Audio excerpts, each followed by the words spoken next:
Have you ever struggled to stay motivated while learning, whether it's in school, at university, or on your self-learning journey? I know I have many times. God knows the number of times I have tried to learn French on Duolingo. I had some struggles with that in the past. I'm going to be sharing with you in this video some practical strategies that would help you stay motivated and take control of your learning journey. I will be talking a lot about self-education for people who want to learn new things on their own and the struggles that can come and how to navigate that. But this would also be useful to you if you are at university and just want practical strategies to help you stay motivated when you learn it. With that said, I must mention the importance of self-learning or self-education. This is because one, it is not as expensive as traditional education. You can also get the chance to learn things that are not in the curriculum. You get to learn at your own pace. You get to learn so many different things that would help you in various areas that you want to explore. The benefits of self-education are immense, and you can check out my video on the power of self-education. It might be challenging to learn because sometimes we easily get distracted because we have our mobile phones, or you're just really tired, or you do not have a structure. All of these are ways in which you can end up being less motivated. So let's delve into the crux of the video and how you can stay motivated when you're trying to study or when you're trying to learn something new. First thing is to set clear, achievable goals. Let me give you an example of some clear, achievable goals that you can set, because sometimes we make our goals very vague. Instead of saying, this year I want to learn Spanish, or instead of saying, I want to learn Spanish, say, I want to start speaking basic Spanish in the next 6 months. So that is you setting specific goals, and then you can go ahead to break those goals into small, actionable steps. How many hours are you going to give it a day to be able to learn Spanish? Do you want that to be the last thing you do before you go to bed? Are you going to do it in the first hour of your day? Set clear, specific goals. And if you do this, it would really help you be clear in your mind what exactly you are trying to achieve, or what exactly you want to achieve. After you have set clear goals, this links to creating a learning schedule, which I know I've spoken a bit about, talking about what time of the day you want to do that. Put everything in your calendar, mark it down, and block that time for specifically what you want to learn. Because sometimes we get distracted because we don't have a specific time that we want to do something. So create a learning schedule for yourself. If you're learning multiple things, maybe let's say you're learning 2 things, you're learning Spanish and you're learning to code, put in time in your calendar when you're going to learn Spanish and when you're going to learn to code. And this would really help to make sure that you do not let something slide because you probably forgot about it, or you just felt like you could do it the next day and end up procrastinating. You need to be able to create an environment for this. I'm reading this book, Atomic Habits, and there's a part where it talks about the environment, like what you put in your environment. It's like a prompt, right? So it's like a cue of sorts, so it triggers certain actions. So if you're trying to learn how to code, for instance, are you going to put whatever that maybe the coding course, are you going to bookmark it so you see it when you open your laptop? Are you going to put the coding books right next to you or right next to your bed so you see it when you wake up first thing, if that's actually what you want to do first thing in the morning? So just put cues around your room or around your house, and when you see it with your eyes, you know you have to do it. I hope you get the gist. Now let's move to the third thing. The third thing is to understand or know your learning style. How do you learn better? Some people learn better with audio, other people learn better reading, other people learn better watching videos. What's the best way that you want to learn? The worst that you can do if you self-learning is to make it boring. It's to make it look like a chore. So you want to find what best suits you. What is it that you are able to pick up if you use that method? What method is it that is most suitable for you? Knowing your learning style will enable you to learn faster and enable you to understand things more quickly. And when you do that, it gives you room to be able to learn different things, or gives you room just to be able to learn and use what you have learned or put what you have learned in practice. And I think that is really important for you to know your learning style, because everyone is different. If you're self-learning, you have to do it in a way that is suitable to you, because one of the benefits of self-learning is flexibility. So if you're trying to learn something new, or you're trying to self-educate, you have to make it flexible. You have to make it in a way that would work for you. Next is to stay accountable. One of the things that you can do to support this, or to help you stay accountable, is to get an accountability partner. So how does that work?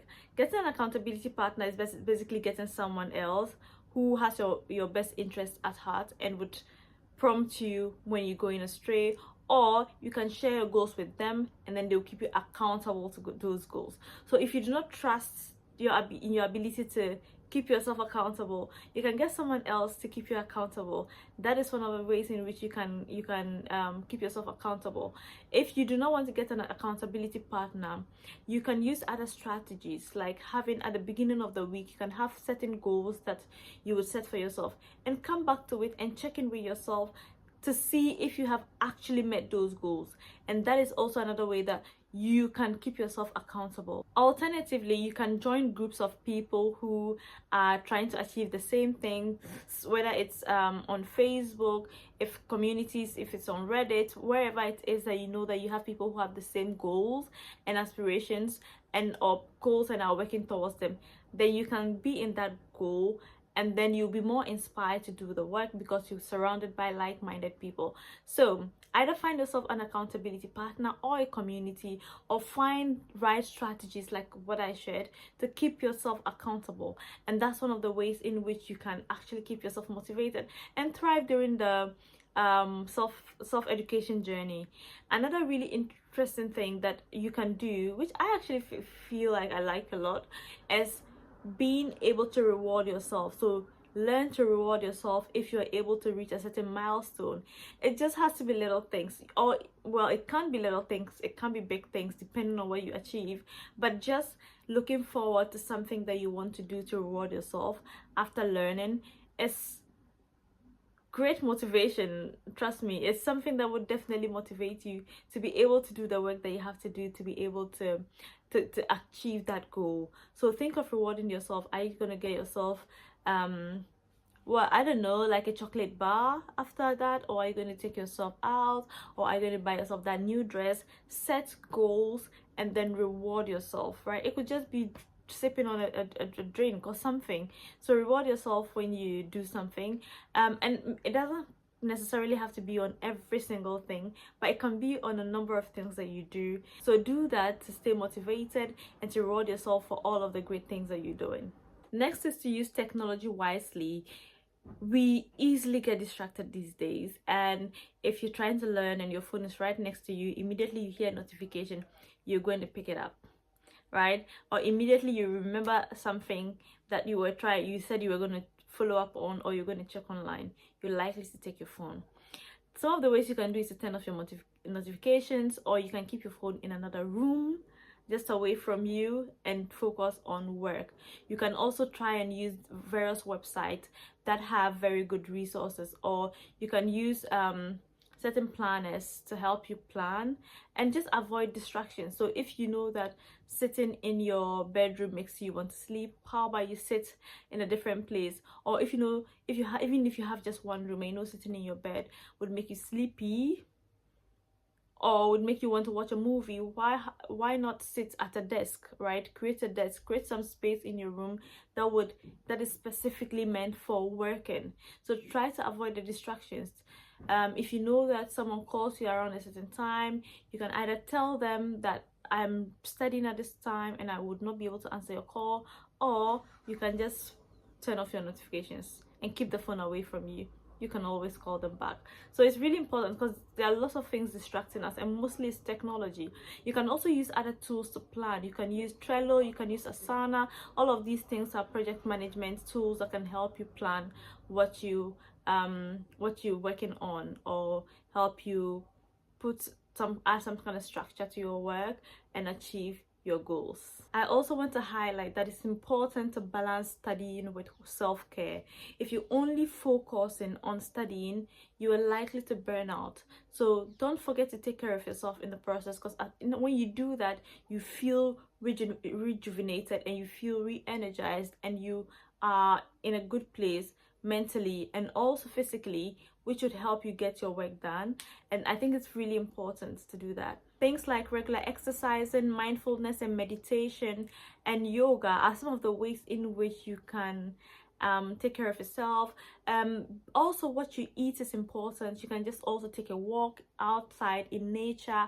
Whatever it is that self-care means to you, do the best you can to take good care of yourself, because it's incredibly important. When you take good care of yourself, then you can learn, because if you're not healthy, if you're not well, if you're not strong, it would be difficult for you to focus on your learning. So make sure that you focus on self-care. The last thing I want to talk about is procrastination, and I know that it's a big thing, right? And I think I need to record an entire video on how to not procrastinate, because it's a big problem for a lot of people. I would encourage you to try as much as you can to put up strategies that would help you get things done immediately. So if you do all of these things with a growth mindset, and you reflect and reassess to see what's working or what's not working, your self-learning or self-education journey is going to go really well. So I hope this has been useful to you. If you watched this far, let me know which of these tips has been useful. Please help a sister out by liking the video, because when you do, YouTube would suggest it to a lot more people, and a lot more people will benefit from the video. And if you're here and you haven't subscribed yet, please subscribe and join the family. I hope this has been useful. I wish you the best. Lots of love.